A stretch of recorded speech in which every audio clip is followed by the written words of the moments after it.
Hello, I think I'm live. Thank you so much for bearing with me. Today was kind of a disaster with the internet, and I am so sorry for the inconvenience of having to reschedule. Stuff like this just happens sometimes if there's no internet.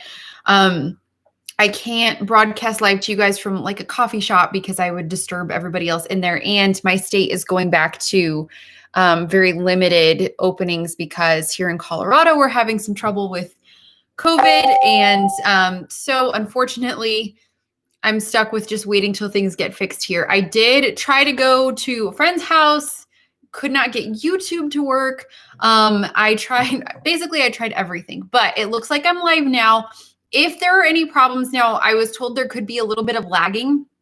If there's any lag, we might expect that. But if I disappear or if you can't hear me or something like that, please let me know by typing a comment so that I can get it fixed as quickly as possible. And again, I am so sorry that this has been this way.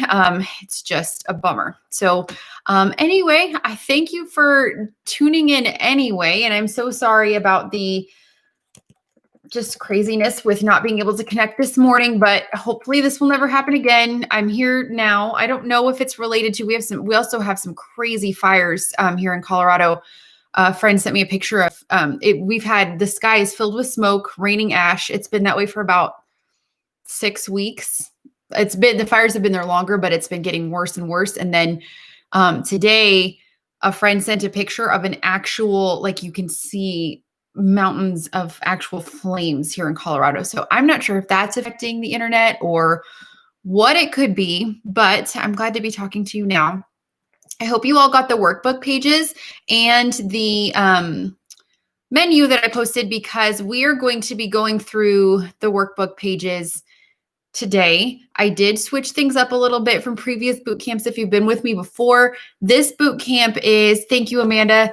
This boot camp, I feel like this information about stubborn weight loss is a little more important than what we were going to cover this week. So next week, we're going to go over meal planning. And so next week, just so you have a heads up, there will not be a meal plan provided next week. Next week, we will be instead talking about meal planning, and you'll make your own. So you'll want to have a pen and paper probably to take notes. I'm trying to get some more light in here because it's so dark. I don't know why. I'm sorry. But I'm going to go ahead and jump in. We're going to be talking about stubborn weight today. And this is, I put a lot of time into the order of things in the workbook pages. So I did that because that's basically, we're just going to go one by one on these things. So first, I want to talk about your weight loss expectations. This is a little bit of a review, okay? Something that's very important to note is that I actually recommend weighing once a week at the most. A lot of people should not weigh at all. So let's talk about whether you should be weighing yourself or not. If you are someone who weighs yourself and gets discouraged if you see the number go up or stay the same, or if you're someone who weighs yourself and if you've lost, you take that as license to go ahead and eat what you want, you should not weigh yourself at all. I would say maybe cut it to once a month. The reason why is, as we've talked about before, I have seen as much as a 6-pound overnight gain that was gone the next day. And that was in me. And I kind of laughed about it because I'd seen people in previous boot camps say, oh, I went up 3 pounds, I went up 4 pounds. And I know the science behind it. And I would say, oh, it's not real. It's just water. It's going to probably next week, it'll be gone plus some extra. And it usually is. But in my case, that 6 pounds kind of caught me off guard. I was like, whoa, where did that come from? Wow, that's a lot of weight. Even though I know what can happen, and sure enough, it did come off. If you see an increase of any kind, it is completely normal because weight loss is not linear. You won't see a formula of following the plan, exercising, drinking water, like you're doing all these things pretty in a stable way, and see your weight loss go like this. If you're doing the right things and this line stays here, what you're going to see is your weight loss will go down, stay the same, up, down, stay the same, down, up. You will see that over and over and over again.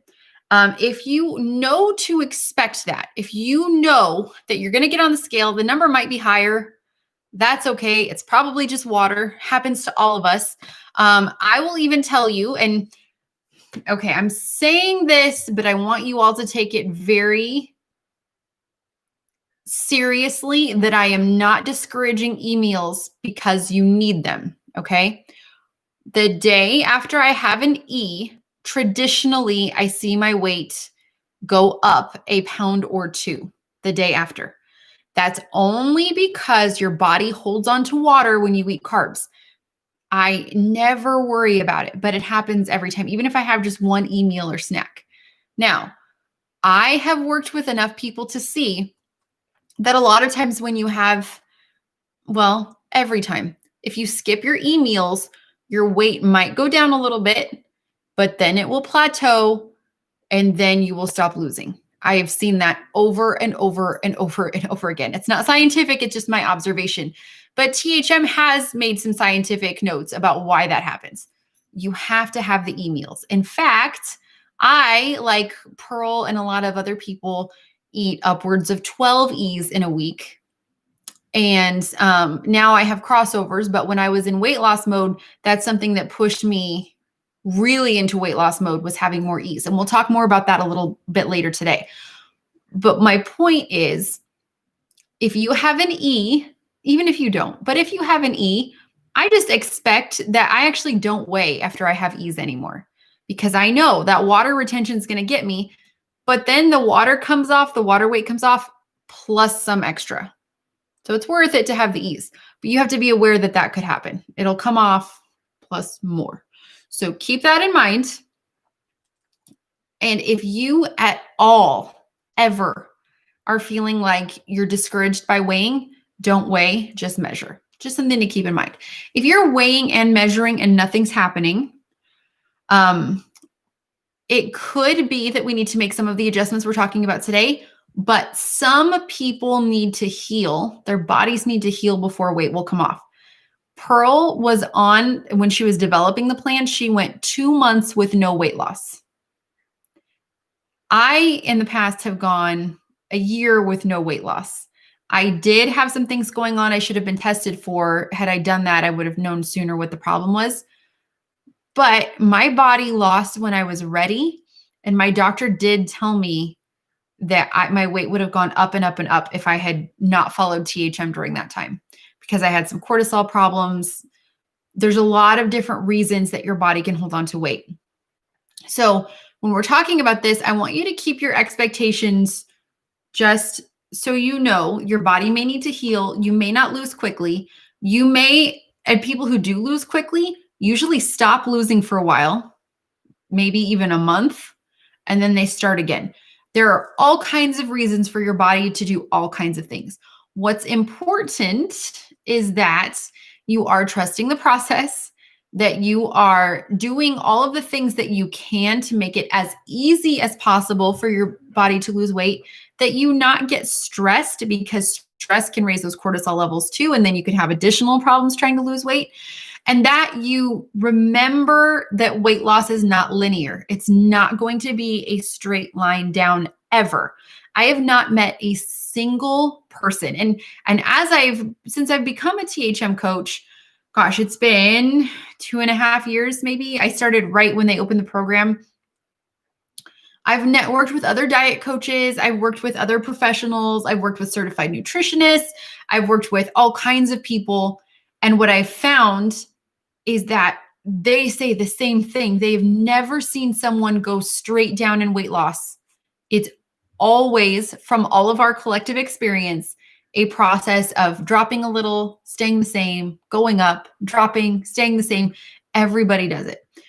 Now I have seen people lose continuously for a little while, especially if they have more to lose. It does happen sometimes, but it always ends up falling into a pattern of stopping and stalling and going again. It just depends on when that will start. So now that we've talked about our expectations for weight loss, let's talk about some of the things that you can do if you are feeling a little stuck. Last week, we talked about doing what I call THM light. That's THM in survival mode. That's staying on plan. in a way that will help you, but is not going to be ideal for weight loss. Today, we're talking about the kind of THM that's ideal for weight loss. This way of following the plan is the way it was intended, with some, I'll give you some variations and different things to try.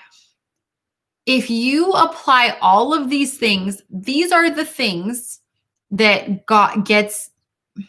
have gotten, weight loss moving again for a lot of stuck people. I feel like the queen of the stuck because I went through so long with no loss on plan, and it was very, very frustrating, and I wanted to give up. But applying all of these things, I still didn't see instant weight loss. It still took some time for my body to heal and then start letting go. So keep that in mind too. Okay, so if you have your workbook pages that I posted, we're going to just go through those and talk about what we can do if you're stuck or stalled. Okay, so I'm going to take a drink real quick. I'm sorry. With the fires, the air is so dry, and it's been just really crazy out here. So we're going to first go through things that you can do anytime. And this is the way THM wants you to follow this plan. Now, there's a note at the top. If you're stuck or stalled, please have your hormone levels tested by your doctor. The Trim Healthy Mama Plan book, chapter 24, explains exactly what you need to do. I wish I had done that way before I actually did. I regret not doing it sooner. So that's something that I really recommend. So the things that you can do anytime to accelerate your THM journey are: one, stay 100% on plan. And what does that mean? That means you limit your frankenfoods to once a week. So if you have a low carb tortilla, you have it just once a week. If you have something like Dreamfields or Halo Top ice cream, you have those just once a week. Overloading on those things does not help. Staying 100% on plan. This isn't in the notes, but you might want to write it down. I would limit popcorn. They recommend keeping Dreamfields to once a week, keeping popcorn to minimal amounts, keeping corn in general to a very, very small, limited amount, maybe once a week is ideal. Staying 100% on plan means if you're having crossovers, maybe look at saving those for when you're out of weight loss mode. That definitely means eating every 3 to 4 hours at most, and never eating closer than that 3 hours, but not going more than 4. And adding FPs. If you're not getting your FPs in, they're part of the plan for a reason. They're very slimming, and especially a before bed FP snack, that's ideal. Staying 100% on plan means having 5 to 7 E's every single week. And if you're not doing that, that's one of the first things I recommend if you're not losing the way that you'd hope to. Additionally, some of you will need more than 5 to 7. So we'll talk a little bit more about that a little later. So that's staying 100% on plan. That's following the plan the way they intended for us to follow it, okay? The next thing that you can do anytime to accelerate your results on THM is eat veggies with every single meal. And I'd like to challenge all of you to have veggies with every meal this week. There is not anything aside from making sure you're getting your E's that I think will have the biggest impact on weight loss in this plan than more veggies. So a few people had commented that they didn't think that I ate very much in my plan, in my day of meals that I posted the other day. I think that's under announcements or extra resources, but I posted a day of meals. The reason it looks like I don't eat that much is because I'm getting like 3/4 of a plate of vegetables a lot of times. A lot of vegetables, or I'll have a whole cucumber, or I will eat as many veggies as I can.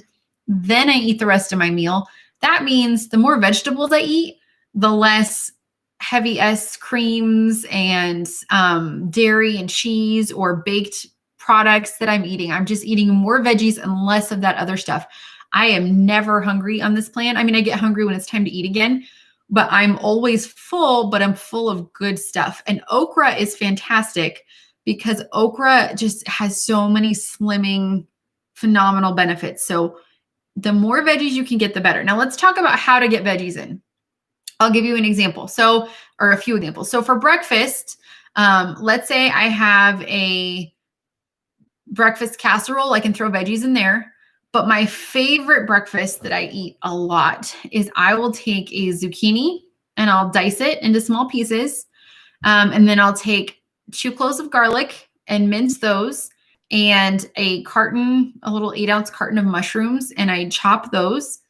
I saute all of that in butter with salt and pepper. Sometimes I add other seasonings, sometimes I don't. And when it's all soft, I'll portion it out into usually 3 bowls, put 2 of them in the fridge, and then I'll scramble an egg to eat with the bowl of veggies. And I mix it all up, and then I'll add some, what is it called? Oh, Pecorino Romano, the sheep's milk cheese, just a light grating of that over the top. So it's a light S meal. So tasty, so good. And I get a full bowl of veggies with that. That's my favorite breakfast. I do that a lot. There's lots of ways you can have a veggie scramble. There's tons of breakfast ideas in the THM books with veggies in them. When I'm having an E though, I do it a little differently. I really like veggies with tons of butter. I'm not so much of a dry veggie fan. So if I'm having an E breakfast, I might do some celery or carrots or some sliced cucumber for veggies. But my favorite thing to do is have an E breakfast, like a bowl of oatmeal, and then have a little shake for dessert. Like I could make the Choco Chip Baby Frap, which I think is in the THM cookbook. I'll make that. I'll add a handful of spinach to it and a few drops of peppermint extract. And then it's like a green peppermint shamrock shake. But really any shake, you could throw some veggies in, throw some spinach in there, call it a day. But it almost feels, if I separate it from my E breakfast, I think it's a little bit tastier. I mean, I don't really love veggies in a lot of E recipes. So this way I can get some good veggies in like a dessert type setting after my E breakfast, if that makes sense. So that's a good way to do it for E's. That's usually how I do it. You can have some other E breakfasts that have veggies in them. That's just my favorite. So I'll either do raw veggies like carrots, cucumber, celery, or I'll do a shake after. For lunch, if I have a salad, that's great veggies. For salad, for lunch, that's perfect. And then for dinner, a lot, and I have salads a lot of the time, or I'll have a sandwich and I'll put some lettuce, or it doesn't have to be tons of veggies. Just set the goal of getting veggies in with every meal. Smoothies are easy for lunch too. Soups are a great way to get veggies in. And actually, I like to blend some cauliflower and water and throw that, or okra and water, and throw that in soups and smoothies. It just makes it easy. If you use okra, you want to blend the heck out of it because you need to. Then for dinner, with every single dinner, I try to have a side of veggies, or if I'm having an E dinner and there's no veggies in it naturally, I will just have that dessert type shake with some veggies thrown in. Another thing that I like to do with E's is if I'm having something like a burrito bowl. I mean, when I'm at Chipotle, I don't think it's very possible to have an E at Chipotle because they add butter and oil to their rice and beans, and the fat content is pretty high. But whenever I used to get a crossover there, I would add some lettuce to it. So now I just add some chopped lettuce or shredded lettuce to my burrito bowl at home. That way I'm getting some veggies in. It doesn't taste bad. It's a good way to do it. So getting veggies in with every single meal is something that I think will benefit everybody. The next thing is drink your water, which I think everybody knows that. THM recommends getting sippers in. They don't want you sloshing around, but drink some water, stay hydrated, and exercise. Those 4 things, staying 100% on plan, eating veggies with every meal, drinking water, and exercising, are the things that I think are foundational to keeping this plan moving for you. If you're not doing those things, start doing them now. Now, after that, let's say you've had your hormones tested. Let's say you've perfected your plan. You're staying on plan in all the ways we talked about, eating the veggies, drinking water, exercising, and then you're still not losing.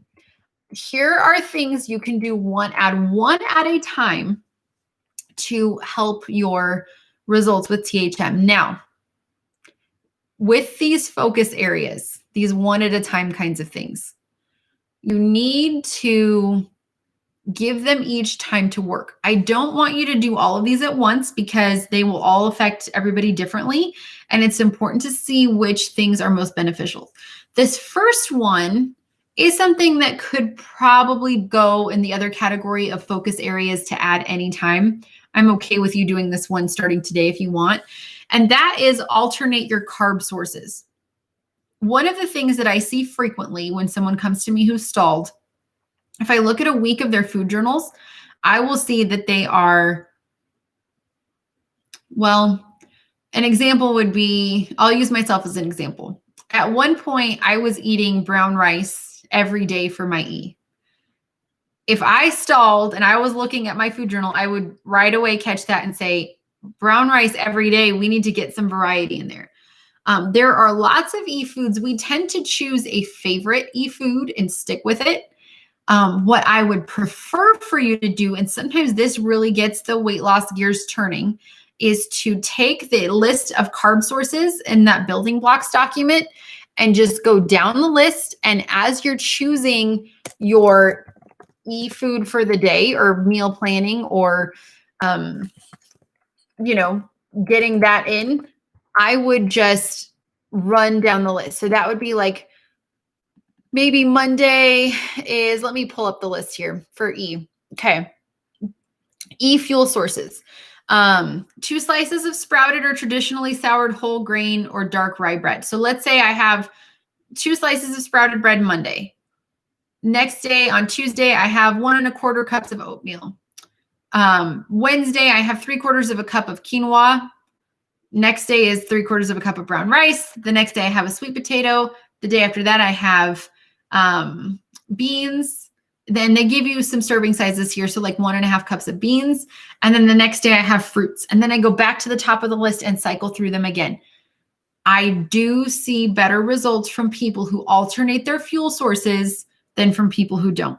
So if you're relying on one carb source and you're having that every day for your E, I highly, highly recommend switching it up and rotating through the list. And even if you look at the building blocks document, it's the first page, the e-meals. You can also use 2 half servings of different E fuels to make your carbs. Your E's need to have one of these in them, though, to be a true E. There is a note on this document. So I told you guys that I got permission to share this with you because it was in a lot of the THM groups that got pulled, and it's just so helpful. I just really love it. But it says limit total carbs in your E meal to 45 grams. So we do need to watch what we're doing and watch the serving sizes a little bit with the E's because it's too easy to go overboard. But when it talks about fruits, it says avoid bananas, mangoes, pineapple if actively trying to lose weight. And I would add to that I see the same problems, and they've actually talked about this before with watermelon and grapes as well. You can have those things, but they're not necessarily recommended. So if you're stalled or struggling, you may want to rely on other fruits like apples or oranges or some other things for a while.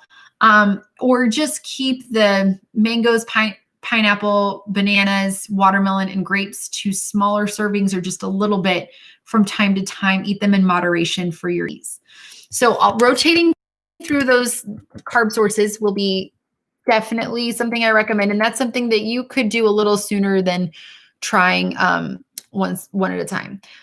Net carbs, no, I wouldn't worry too much about that. We don't really want to subtract the fiber. We just want to use the and that's something you do more in an S meal, but you just want to use the sources that THM recommends in the portion sizes they recommend and go from there. So the next thing on the list is to watch your protein intake. That was another comment I got when I posted my day of meals that a few people said it didn't look like a lot of protein. You don't need that much protein. So we want protein to be in every single meal or snack. You may notice that on my meal plans, sometimes I let you have Wassa crackers with Light Laughing Cow without any extra protein because there's a tiny bit in the Light Laughing Cow, and I'll calculate how much protein you get in the rest of the day and make sure that it's okay. But when you're at home choosing what you want to eat, just throw some protein in every single meal. If you are not losing though, and you're having a lot of protein, you may want to rethink that. So a good example would be if you make a chicken recipe and you have 3 chicken breasts. That's too much. That's probably not going to help you. If you're eating 3 eggs and 3 pieces of bacon, that's a lot of protein. You don't really need that much. And in fact, that's a high calorie load too. If you could pull back the protein a little bit and maybe have 1 egg, 1 piece of bacon, and fill up on veggies, that is ideal. So keep that in mind. You may be overdoing protein. It's just something to keep an eye on. The next thing is to reduce dairy to 1 time a day. Ooh, not fun, I know. Or eliminate it completely and rely on deep S meals instead. Look, for some people, if you're following the plan and being able to eat the dairy you want is keeping you on plan, keep doing it. But if you want to take THM to the next level, consider cutting your dairy. And not all of you need to, honestly.